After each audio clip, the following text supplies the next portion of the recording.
Swati and today we start one shot about alkane. Alkane के बारे में हम थोड़ा सा यहाँ पे सब कुछ पढ़ लेते हैं एक साथ कि क्या क्या होता है एल्केन, इसकी मेथड ऑफ फॉर्मेशन क्या होती है, फिजिकल प्रॉपर्टीज क्या है, केमिकल प्रॉपर्टीज और कैसे आइसोमेरिज्म में शो करता है, रफली आइडिया लेते हैं। तो एल्केन देखो बेटा, ये जो चैप्टर है हमारा हाइड्रोकार्बन का एक पार्ट है और इस चैप्टर में आपको हाइड्रोकार्बन को इस वे में पढ़ना है। एल्केन पढ़ना है, एल्कीन पढ़ना है, एल्काइन पढ़ना है और एरोमेटिक हाइड्रोकार्बन पढ़ने हैं। इसमें सभी का जो मेन है होता है मेथड ऑफ फॉर्मेशन, सभी में एक जैसे ही टॉपिक पढ़ने हैं और कॉमन है सभी के टॉपिक्स। क्या? मेथड ऑफ फॉर्मेशन, सेकेंड है उसका फिजिकल प्रॉपर्टीज, केमिकल प्रॉपर्टीज। कई बार इसमें कोई आइसोमेरिज्म ये शो करता है इंपॉर्टेंट, तो वो पढ़ना होता है। आईयूपीएसी आपको आते हैं सभी को, इस वे में इस चैप्टर को पढ़ना है। तो हम आज सबसे पहले इस चैप्टर का एल्केन वाला पार्ट देखते हैं कि एल्केन क्या होता है। एल्केन जनरल फॉर्मूला CnH2n+2 होता है। CnH2n+2 इसका जनरल फॉर्मूला होता है एल्केन का। C6H14 C5H12 हेक्सेन, पेंटेन कुछ इंपॉर्टेंट है इसके, क्योंकि इससे आइसोमर्स के क्वेश्चन एग्जाम में आते हैं, इसलिए इसको मैंने चूज किया हुआ है। अब आइसोमर्स कैसे बनाएंगे? सपोज आपको एग्जाम में किसी ने कहा कि इसके आइसोमर्स बनाओ, तो बेटा एक शॉर्टकट की बता रही हूँ, देखो ध्यान से। जैसे आपको कहा कि आइसोमर पेंटेन के बनाने, तो कितने कार्बन की चेन है? 5 कार्बन की चेन बना लो, सभी जगह हाइड्रोजन बना लो। इसका नाम क्या है? नॉर्मल पेंटेन या सिर्फ पेंटेन। ये हो गया। दूसरा, हमने 5 कार्बन की चेन को 4 भाग में तोड़ दिया और किसी एक दूसरे या तीसरे कार्बन पे, पहले कार्बन पे नहीं, याद रखना। जैसे 1 2 3 4 है तो पहले कार्बन पे नहीं, दूसरे या तीसरे किसी एक कार्बन पे CH3 लगा दो और सभी जगह हाइड्रोजन लगा दो। इसका आईयूपीएसी देखोगे तो मिलेगा 2 मिथाइल ब्यूटेन। क्या मिलेगा? 2 मिथाइल ब्यूटेन। एक और काम कर सकते हैं, 3 कार्बन की चेन बना लो, चेन छोटी करके हमको आइसोमर बनाने हैं। ये की है उसकी, जो सेकंड वाला कार्बन है उसके ऊपर नीचे, फर्स्ट सेकंड थर्ड, जो सेकंड वाला कार्बन है उसके ऊपर नीचे, ऊपर और नीचे दोनों जगह CH3 लगा दो, बाकी सभी जगह हाइड्रोजन फिल कर दो। इसका नाम है 2,2-डाइमिथाइल प्रोपेन। तो ये आपको देखो, हंसते हंसते हमने तीनों आइसोमर बना लिए। कुछ नहीं किया हमने, चेन को छोटा करते गए। पहले 5 कार्बन की थी, फिर 4 कार्बन की, फिर 3 कार्बन की। कोई भी अगर हमारे पास कंपाउंड आता है, आपको कहा एग्जाम में इसके आइसोमर बनाओ, तो हम सबसे पहले यही शॉर्टकट की अपनाएंगे और याद ये रखेंगे कि अगर किसी 2 आइसोमर का नाम एक जैसा आ गया आईयूपीएसी, तो वो एक ही आइसोमर है। यहाँ पे जैसे किसी ने कहा 2 पे लगा दिया, मैडम 3 पे भी लगा के अगला बना सकते, तो नहीं बना सकते बेटा, क्योंकि इधर से काउंटिंग स्टार्ट करेंगे तो वो सेकंड ही आ जाएगा। तो ऐसे 3 आइसोमर बना दिए। हेक्सेन के भी ऐसे ही बनेंगे, पहले 6 कार्बन, फिर 5 कार्बन, फिर 4 कार्बन, फिर 3 कार्बन, 4 कार्बन में अलग अलग चॉइस मिलेगी हमको। तो ऐसा आप बहुत सारे आइसोमर बना सकते हैं। अब एल्केन का सबसे इंपॉर्टेंट पार्ट होता है उसकी मेथड ऑफ फॉर्मेशन।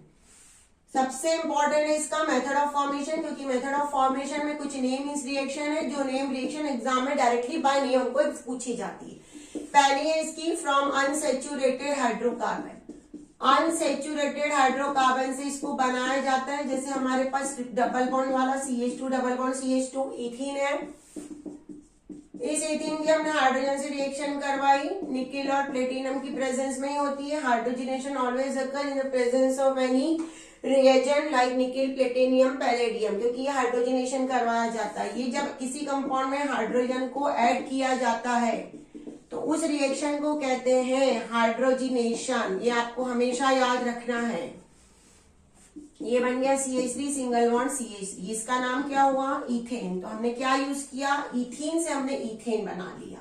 ये एक मेथड ऑफ फॉर्मेशन है। वीडियो को पॉज करके बेटा नोट करते जाना आप लोग। सेकंड, इसकी सबसे इंपॉर्टेंट एक साइंटिस्ट हुआ था वुड्ज, उसने इसकी रिएक्शन बताई थी। वुड्ज सबसे ज्यादा इंपॉर्टेंट, कई बार एग्जाम में हमको डायरेक्ट नेम रिएक्शन से आ जाता है, वुड्ज रिएक्शन को लिखो। वुड्ज रिएक्शन आपका पीछा नहीं छोड़ेगी, 12th में भी हमको पढ़ना है। वुड्ज रिएक्शन क्या होती है?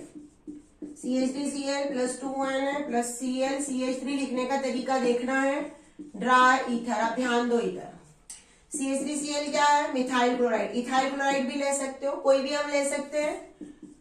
तो मिथाइल क्लोराइड के कितने मोल लिए, 2, एक ही और ये, सिर्फ लिखने का तरीका मैंने चेंज किया। ये क्या है, सोडियम मेटल। ये सोडियम को NaCl बहुत पसंद है, तो जैसे इसको Cl मिलेगी तो Cl को पकड़ के निकल के चला जाएगा, बचेगा क्या, CH3 तो ये CH3 ये CH3 और CH3 क्या होता है, C2H6 होता है। क्या होता है इसका नाम, इथेन, और जो भगा हुआ लेके वो 2NaCl, ड्राई ईथर। अब हम लोग क्या करते हैं एग्जाम के टाइम पे, बहुत ज्यादा स्टेटमेंट लर्न करते रहते हैं, इक्वेशन पता ही नहीं होती है। मैं कहती हूँ इक्वेशन, हमने सिर्फ इक्वेशन लर्न करनी है, स्टेटमेंट से हम आ जाएंगे बनाते। अब आपको एग्जाम में किसी ने इसका स्टेटमेंट लिखो तो क्या लिखोगे, इसकी ट्रिक है, लिखो methyl chloride reacted with sodium metal in the presence of dry ether, then we obtained ethane। क्या, मिथाइल क्लोराइड की सोडियम से रिएक्शन करवाई, ड्राई ईथर की प्रेजेंट में, इससे ईथेन बना। अगर हमने यहाँ पे C2H5Cl लिया तो आपको प्रोडक्ट बन जाएगा। यहाँ पे दोनों सिमिलर भी ले सकते हैं, दोनों डिसिमिलर भी ले सकते हैं हम, और जनरली हम ऐसा मानते हैं कि सिमिलर लेना चाहिए। तो ये आपको सभी को रिएक्शन बिल्कुल अच्छे से रट डालो, एग्जाम के पॉइंट ऑफ व्यू से बहुत इंपॉर्टेंट है। चलो सेकंड है कोल्बे। कोल्बे भाई आ गया, जैसे आप लोग कुछ करोगे तो आपको भी आ जाएगी, आपके नाम की भी हम डिस्कवरी यहाँ पे पढ़ाएंगे। कोल्बेस रिएक्शन। अब इस कोल्बे ने क्या किया देखो, CH3COONA, इसको कहा जाता है sodium salt of acetic acid. इसका नाम ये कैसे पड़ा भाई, तो देखो यहाँ पे CH3COO सबको पता है एसिडिक एसिड है। अब इस एसिडिक एसिड में मैंने इसके H को हटा के यहाँ पे Na लगा दिया, तो यही बन जाएगा, यस, ये सॉल्ट बनेगा। तो इसको क्या कहेंगे, sodium salt of acidic acid. अब इसने sodium salt of acidic acid का एक्वस मीडियम में, एक्वस का मतलब क्या होता है, वाटर, एक्वस मीडियम में इसने क्या किया, इलेक्ट्रोलिसिस किया। When a sodium salt of acetic acid is aqueous in aqueous medium electrolyze, तो इससे क्या बनेगा, देखो अब जरा ध्यान से, H2 कैसे टूटता है, H प्लस OH में टूटता है, हाँ टूटता है। अब यहाँ पे तोड़ना है हमको, सीधे को CH3 को अलग निकाल डालो, CO को अलग निकाल डालो, Na को अलग निकाल डालो। कितने CH3 है, 2 CH3, तो क्या लिखोगे इसको, CH3 single bond CH3, CO double O, कितने हैं, आगे मैंने बैलेंस कर दी इक्वेशन, तो 2CO2। ये Na अलग है, किसको पकड़ेगा, H को पकड़ेगा, क्योंकि H से इसकी अच्छी दोस्ती है भाई, तो H को पकड़, OH को पकड़ लेंगे तो क्या हो जाएंगे उससे, 2NaOH, और H2 अलग हो जाएगा। देखो मैंने यही ब्रेक करके शॉर्टकट में आपको समझा दिया है, तोड़ना आना चाहिए। बस हमको केमिकल रिएक्शन में तोड़ना और ओढ़ना ही है। CH3COONA 3 पार्टों में डिवाइड कर दो, CH3 अलग, COO अलग, Na अलग। H2 कैसे टूटता है, H प्लस OH। CH3 के 2 मॉलिक्यूल ये आ गए, CO2 के 2 मॉलिक्यूल ये आ गए, Na किसको पकड़ेगा, OH के साथ इसका बहुत अच्छा घनिष्ठ संबंध है भाई, तो ये आ गया इसके साथ, बचा कौन, 2H H2। तो इतने प्रोडक्ट हमको मिलने वाले हैं। CH3 को क्या बोलते हैं, C2H6, तो क्या है इसका नाम, इथीन। ये है हमारी कोल्बे रिएक्शन। इस चैप्टर का एक पूरा वीडियो आपको मिलेगा जिसमें हर एक चीज आपको बहुत डिटेल में रहेगी। ये सिर्फ आपको एक एग्जाम के पॉइंट ऑफ व्यू से रिवीजन करने के लिए एक शॉर्टकट वीडियो बनाया हुआ है, याद रखिएगा। चलिए अब इसका चैप्टर का इंपॉर्टेंट होता है decarboxylation, method of formation of alkane में decarboxylation. What do you mean by decarboxylation पहले समझो। कार्बोक्सिलेशन का मतलब होता है CO2, डी का मतलब होता है केमिस्ट्री में रिमूव, तो removal of CO2, in that reaction we remove the CO2, removal of CO2। क्या लेंगे, CH3COONA, वही जब इतने ने लिया था, sodium salt of acidic acid,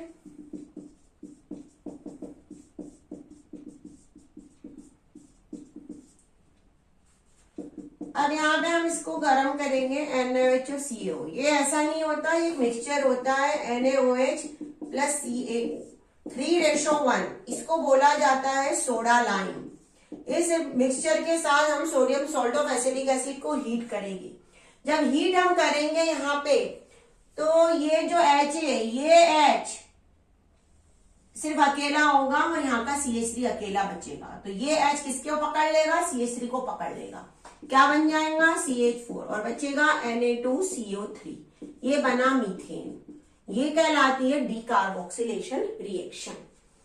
तो सबको बहुत अच्छे से क्लियर हो गया होगा। चलिए, ये 3-4 रिएक्शन बहुत इंपॉर्टेंट है। अब इसकी फिजिकल प्रॉपर्टीज, भाई इसकी फिजिकल प्रॉपर्टीज क्या होती है? फिजिकल प्रॉपर्टीज में अगर हम जाएंगे तो देखेंगे तो ये कोई इस पे चार्ज है क्या? जैसे C6H14 लिया तो इस पे कोई पॉजिटिव नेगेटिव है क्या? नहीं है। तो किसमें सॉल्युबल होगा? ये हमेशा सॉल्युबल होगा नॉन पोलार में। अब नॉन पोलार क्या होते हैं? CCl4, C6H6, जिसपे कोई पॉजिटिव चार्ज नहीं हो। इनका मेल्टिंग एंड बॉइलिंग पॉइंट क्या होगा? इंक्रीज होगा। जैसे हम सीरीज में बढ़े तो CH4, C2H6, C3H8, जितना ज्यादा मॉलिक्यूलर नंबर वेट बढ़ेगा उतना ज्यादा मेल्टिंग और बॉइलिंग पॉइंट बढ़ेगा। लेकिन कुछ चेंजेस है। क्या चेंजेस है वही हमको देखने हैं। अब मैं आपके सामने एक स्ट्रक्चर बनाने जा रही हूँ, ध्यान देना। नॉर्मल पेंटेन, ये है हमारा, that is a normal pentane. अभी का मैंने जस्ट थोड़ा सा इसको तोड़ मरोड़ के छोटी चेन कर लो, ये कर ली। और कर सकते हैं तो तुम देखो एरिया कम होते जा रहा है। ये बड़ा एरिया है, उससे छोटा, उससे छोटा। तो ये लार्ज सरफेस एरिया है। यस, लार्ज सरफेस एरिया है। तो इसके अंदर एक होता है वांडर वॉल फोर्स। क्या होता है? Wander wall force. तो जितना ज्यादा सरफेस एरिया उतना ज्यादा वांडर वॉल फोर्स, और जितना ज्यादा फोर्स उतना ज्यादा हमारा बॉइलिंग पॉइंट। तो भाई इसका बॉइलिंग पॉइंट सबसे ज्यादा होगा, इसका उससे ज्यादा होगा, इसका सबसे कम होगा, क्योंकि वान डेर वाल्स फोर्स पे डिपेंड करता है यहाँ पे सरफेस एरिया। जितना ज्यादा सरफेस एरिया उतना ज्यादा वान डेर वाल्स फोर्स, जितना ज्यादा वान डेर वाल्स फोर्स उतना ज्यादा बॉइलिंग पॉइंट। तो सबसे ज्यादा इसका होगा, उससे कम इसका, उससे कम। तो हम यहाँ पे एक फ्लो चार्ट बना लेते हैं। कोई भी चीज केमिस्ट्री में अगर हमको लर्न करनी है, समझना है, तो सबसे इजी तरीका उसका होता है फ्लो चार्ट बना के। क्या बोला मैंने? लार्ज सरफेस एरिया, उससे क्या बढ़ेगा? उससे बनेगा वान डेर वाल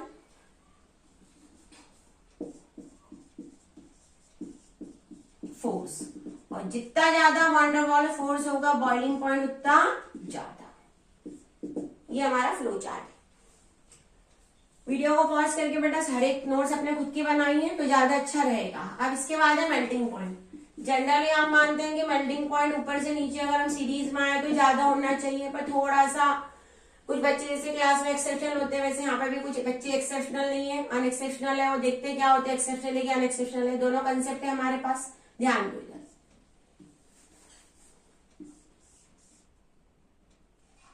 ये कितने कार्बन की चेन है? 4। ये कितने कार्बन की चेन है? 5। इस स्ट्रक्चर को हम एक डेफिनेट अरेंजमेंट में फिट करें, जिसमें एक वर्ड यूज किया जाता है crystal lattice. Crystal lattice structure में डेफिनेट पैटर्न में अरेंज करें तो ये स्ट्रक्चर दोनों अपोजिट एंड पे आ रहा है। यहाँ के जो एंड है अपोजिट डायरेक्शन में आ रहे हैं, तो इसको माना जाता है केमिस्ट्री की टर्म में सिमेट्रिकल स्ट्रक्चर, और इसको क्या माना जाता है? Unsymmetrical structure. तो जितना ज्यादा सिमेट्रिकल स्ट्रक्चर होगा उतना ज्यादा वो कहीं जाके चिपक जाएगा, अरेंज हो जाएगा, तो हमको उसको डिसअरेंज करने के लिए ज्यादा एनर्जी देनी पड़ेगी। तो जितना ज्यादा क्रिस्टल लैटिस में प्रॉपर अरेंजमेंट होगा उतना ज्यादा सिमेट्रिकल स्ट्रक्चर होगा, और जितना ज्यादा सिमेट्रिकल स्ट्रक्चर होगा मेल्टिंग पॉइंट उतना ही हाई होगा। तो इसीलिए कहा जाता है, ये क्या कहलाता है? ऑड की इवन? इवन कार्बन का मेल्टिंग पॉइंट और नंबर वाले कार्बन से ज्यादा होगा। ये हमारा एक कंसेप्ट है यहाँ पे। इवन वाले कार्बन का और से ज्यादा होगा, क्योंकि इवन वाला क्रिस्टल लैटिस में अच्छे अरेंज होगा, उसका सिमेट्रिकल स्ट्रक्चर हो जाएगा, तो उसका मेल्टिंग पॉइंट बढ़ जाएगा।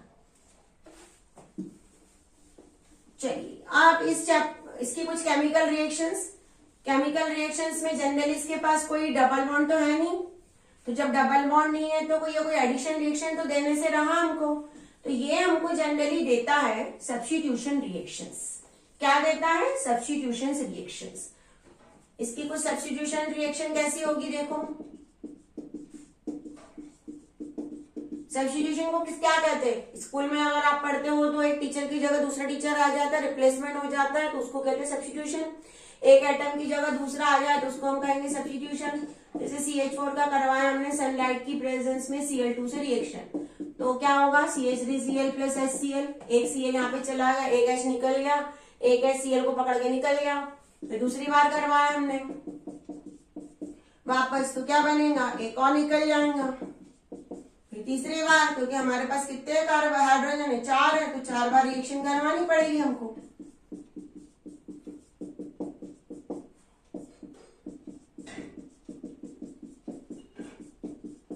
तो ऐसा कुछ रिएक्शन हुई। अब ये जो रिएक्शन है, ये रिएक्शन जनरली 3 स्टेप में होती है बेटा। ये रिएक्शन 3 स्टेप में होती है। किसी चीज को स्टार्ट करना, जैसे हमने रिएक्शन को स्टार्ट किया, इनिशिएटिव किया कुछ, जैसे हम कोई काम करते तो हम इनिशिएटिव लेते हैं, तो उसको हम कहते हैं इनिशिएशन।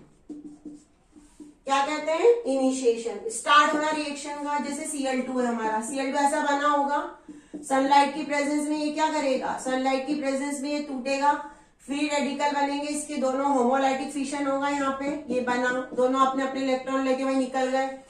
अब ये किसके पास पहुंचेंगे? CH4 के पास पहुंचेंगे। जैसे ये CH4 के पास पहुंचेंगे तो क्या करेंगे, ये बना लेगा CH3 फ्री रेडिकल, और क्या बन जाएगा, HCl। क्या होगा, CH3 फ्री रेडिकल और HCl। अब ये CH3 फ्री रेडिकल के पास कौन पहुंचेगा, ये Cl फ्री रेडिकल वापस पहुंचेगा, तो उससे बन जाएगा CH3Cl। ऐसे रिएक्शन हमको करना पड़ेगी, ये कहलाता है प्रोपोगेशन। ऐसी रिएक्शन कंटिन्यू होती रहेगी और पूरे हाइड्रोजन निकल जाएंगे और पूरे क्लोरीन आ जाएंगे। जब पूरा काम हो जाएगा तो रिएक्शन को बंद करना पड़ेगा।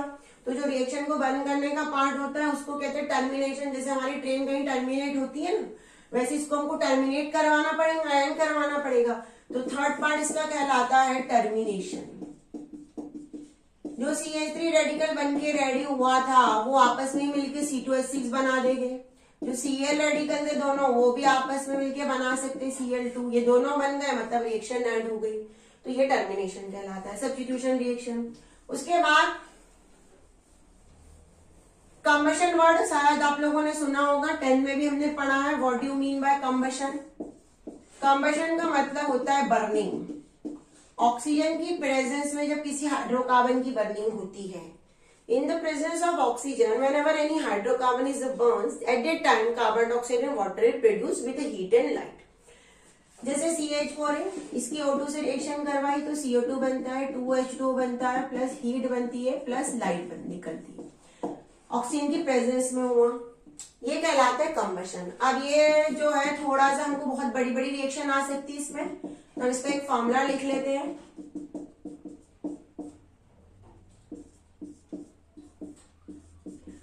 अब यहाँ पे जो N है उसका मतलब है नंबर ऑफ कार्बन। जितने कार्बन यहाँ पे लिए हैं, एक कार्बन यहाँ पे लिया तो यहाँ पे भी एक ही लोगे, 2 यहाँ पे लिया तो यहाँ पे भी 2 लोगे। तो इस इक्वेशन से हम कोई भी टाइप का कंबशन की रिएक्शन को बना सकते हैं। ये बहुत अच्छी मेथड है, ट्रिक है, आप ट्राई करना। चलिए, अब इसके बाद क्या होता है, कई बार हमने ऑक्सीजन को इनसफिशिएंट अमाउंट में सप्लाई किया। जैसे आप लोगों ने अपने घर में देखा होगा, कई बार चूल्हा जलाया जाता है, तो जब चूल्हा जलाते हैं तो अगर इनसफिशिएंट सप्लाई में ऑक्सीजन डाल देते हैं वहां पे, तो जो बर्तन है हमारा पूरा काला हो जाता है, बहुत ज्यादा धुआं निकलता है। हमारे घरों में भी होता है, अगर हमने हमारे घर में जैसे कि हमने बनाना स्टार्ट किया और वहां पे येलो फ्लेम आ रही है, मतलब वो पूरा ऑक्सीजन उसको मिल नहीं पा रहा है। तो अगर इनसफिशिएंट सप्लाई किया ऑक्सीजन का तो ये प्रॉब्लम हो सकती है। तो भाई CH4 के साथ भी होगी, वो कोई अलग तो है नहीं। तो अगर यहाँ पे हमने इनसफिशिएंट सप्लाई किया तो हमको मिलता है SCHO, और एक दूसरी कंडीशन में सप्लाई किया तो हमको मिलता है CH3CHO। 2 अलग अलग रिएजेंट की प्रेजेंस में रिएक्शन होती है। आपको ये बेसिक आइडिया मैंने बता दिया। चलिए, अब इसके बाद इसकी एक इंपॉर्टेंट रिएक्शन होती है पायरोलिसिस। क्या होता है भाई पायरोलिसिस? किस बला का नाम है पायरोलिसिस? एनसीईआरटी के पॉइंट ऑफ व्यू से जितने भी इंपॉर्टेंट रिएक्शंस हैं वो मैं एक्सप्लेन कर रही हूँ। पायरोलिसिस क्या होता है? जैसे एक बड़ा हाइड्रोकार्बन लिया हमने, ये है जैसे हेक्सेन है, इसको हमने हीट किया बहुत ज्यादा टेम्परेचर पे, 717 केल्विन पे हीट किया, तो ये छोटे छोटे पार्ट में टूट जाता है। क्या होता है, छोटे छोटे पार्ट में टूट जाता है, जैसे हम इसको कह सकते हैं थर्मल डिकम्पोजिशन। तो ये प्रोसेस कहलाती है पायरोलिसिस। अब यहाँ पे हमारे पास C6H12 बन सकता है, H2 बन सकता है, C4H8 बन सकता है और C2H6 बनता है, C3H6 बनता है, C2H4 बनता है और CH4 बन जाता है। ऐसा कुछ बनता है हमारे पास। तो एक प्रोडक्ट से बहुत सारे छोटे छोटे प्रोडक्ट बन सकते हैं, ये भी बनेगा, ये भी बनेगा, ये कहलाता है पायरोलिसिस। उसके बाद जैसे कि हमने किसी ने कहा मैम हमने नॉर्मल हेक्सेन को क्या हम बेंजीन में कन्वर्ट कर सकते हैं, तो कर तो सकते हैं, हमको उसको एक स्पेसिफिक फिनोमिनॉन से यूज करना पड़ता है जिसका नाम होता है एरोमेटाइजेशन। जैसे हमने लिखा साइक्लोहेक्सेन, आप लोगों को सभी या नॉर्मल हेक्सेन लिख लो, चलो CH3 CH2 CH2 CH2 CH2 CH3, ये है हमारा नॉर्मल हेक्सेन। अब इस नॉर्मल हेक्सेन को अगर मैं V2O5 का नाम होता है वेनेडियम पेंटाऑक्साइड। क्या होता है, वेनेडियम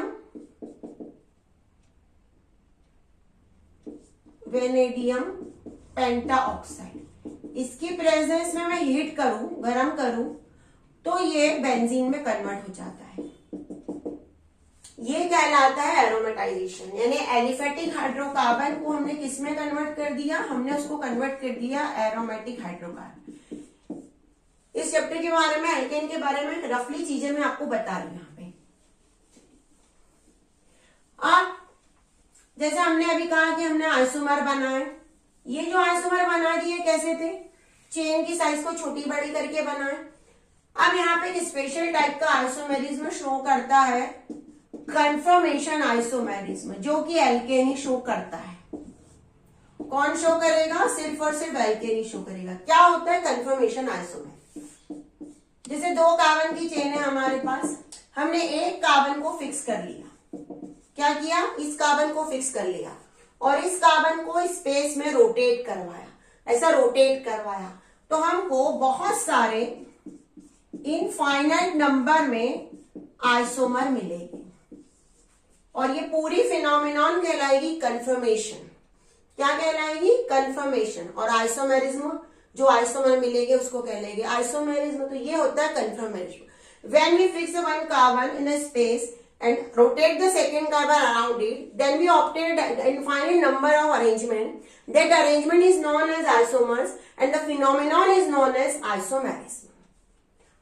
अब इसमें हमारे पास दो इंपॉर्टेंट आइसोमर हमको यहाँ पे इथेन के मिलते हैं। हमारे सिलेबस में सिर्फ इथेन ही है, इसलिए हम इथेन पढ़ रहे हैं। जो स्टूडेंट्स जेई की प्रिपरेशन कर रहे हैं उनके पास बहुत सारे एग्जाम्पल मिलेंगे आपको। इसमें हमको दो मिलेंगे इथेन के, एक कहलाता है स्टेगर्ड और दूसरा कहलाता है इक्लिप्स। अब ये आइसोमर को बनाने के लिए, इमेजिनरी उसके स्ट्रक्चर्स को बनाने के लिए दो साइंटिस्ट हुए, दोनों ने हमको अलग अलग तरीके बताया। तो हम पहले वो तरीके सीखते हैं कि कैसे बताया। एक साइंटिस्ट था सॉहर्स और एक साइंटिस्ट, दूसरा साइंटिस्ट था न्यूमैन। दोनों ने अपने स्ट्रक्चर बताया कि कैसे हम दोनों कार्बन को बना के उसकी चारों ओर हाइड्रोजन कैसे अरेंज करेंगे। तो सॉहर्स ने बताया कि दोनों कार्बन एक दूसरे से ऐसे एंगल पे प्रेजेंट होके, मैं सवाल आप लोगों को पता कौन सा एंगल है, ठीक है। अब इसने कहा दोनों हाइड्रोजन एक दूसरे से, जैसे ये हाइड्रोजन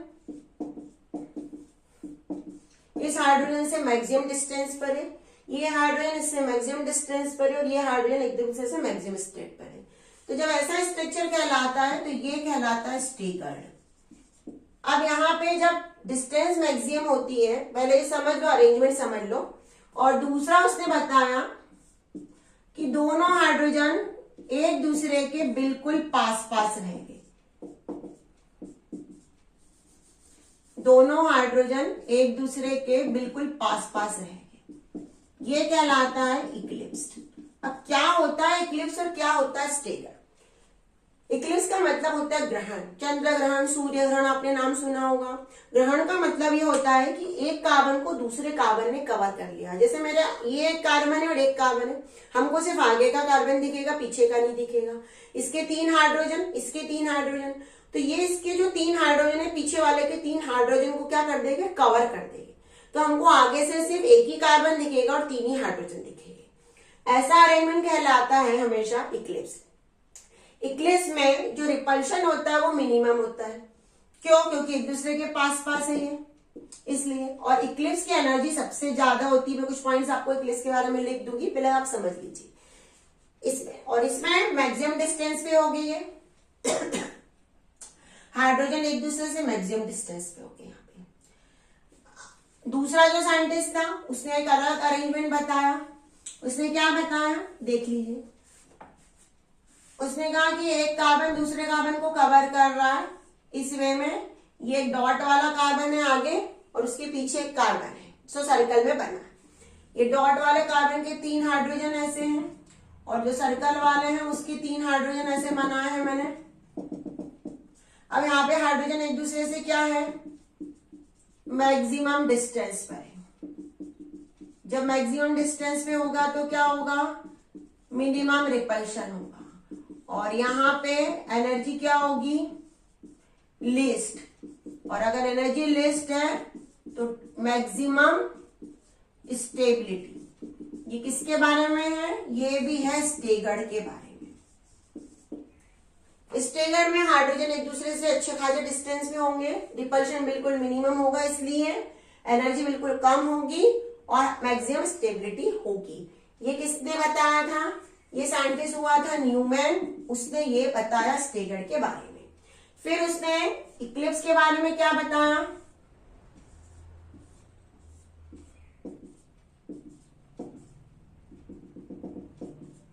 उसने इक्लिप्स के बारे में ये बताया कि यहाँ पे इक्लिप्स में हाइड्रोजन देखो बिल्कुल एक दूसरे के पास पास है, चिपके हुए हैं। अगर थोड़ा सा तुम ऐसा वाला सा घुमा दे कुछ एंगल से तो हमको सिर्फ ये स्ट्रेट लाइन वाला, सॉलिड लाइन वाला हाइड्रोजन ही दिखेगा, डॉटेड वाला दिखेगा ही नहीं। जैसे मैंने अभी आपको बताया, ये आगे वाला दिखेगा, पीछे वाला दिखेगा नहीं। तो इस कंडीशन में ये जो कंडीशन डाली थी स्टेगर्ड के लिए, जस्ट इसकी अपोजिट आ जाएगी पूरी कंडीशन। पूरी कंडीशन इसकी मैक्सिमम डिस्टेंस है तो यहाँ पे क्या हो जाएगा, मिनिमम डिस्टेंस। यहाँ पे मिनिमम रिपल्शन है तो क्या हो जाएगा, मैक्सिमम रिपल्शन। यहाँ पे एनर्जी लेस है तो यहाँ पे एनर्जी हाई हो जाएगी। जब भी कहीं केमिस्ट्री में एनर्जी हाई होती है तो स्टेबिलिटी क्या हो जाती है, मिनिमम हो जाती है। तो ये पूरे पॉइंट्स के जस्ट अपोजिट पॉइंट्स आएंगे स्टेगर्ड इक्लिप्स के लिए। मैं इक्लिप्स के पूरे पॉइंट्स यहाँ पे आपको लिख दे रही हूँ, जस्ट इसके अपोजिट। मैक्सिमम डिस्टेंस तो यहाँ पे क्या हो जाएगा, मिनिमम डिस्टेंस। मिनिमम रिपल्शन है तो क्या हो जाएगा, मैक्सिमम रिपल्शन। एनर्जी लिस्ट है तो क्या हो जाएगा, एनर्जी हाई। मैक्सिमम स्टेबिलिटी है तो क्या हो जाएगा, मिनिमम स्टेबिलिटी। तो हमारे पास 2 आइसोमर हमने पढ़े, एक हमने पढ़ा स्टेगर्ड और दूसरा हमने पढ़ा इक्लिप्स। बेटा वीडियो को पॉज करके ये पूरा फ्लो चार्ट बना लो। फ्लो चार्ट हमेशा आपको बहुत ज्यादा हेल्पफुल रहेगा किसी भी चीज को लर्न करने के लिए। तो स्टेगर्ड में हमेशा हाइड्रोजन एक दूसरे से दूर दूर रहेंगे। स्टेगर्ड की हमेशा एनर्जी कम रहेगी कोई भी स्ट्रक्चर हो, और स्टेगर्ड हमेशा ज्यादा स्टेबल हमको मिलेगा। इक्लिप्स में पूरा इसका अपोजिट होगा। हाइड्रोजन एक दूसरे के बिल्कुल पास पास कवरिंग करेंगे, जैसे हाइड्रोजन के ऊपर आ जाएगा। एनर्जी हमेशा क्या रहेगी, इसकी ज्यादा रहेगी और इसकी स्टेबिलिटी क्या रहेगी, कम रहेगी। तो ये एक रफ आइडिया आपको पूरे एल्केन वाले टॉपिक के बारे में दे दिया है, आपको एग्जाम के पॉइंट ऑफ व्यू से कैसे पढ़ना है। तो कोई भी डाउट रहा तो हमारा कमेंट्स बॉक्स आपके लिए हमेशा खुला है।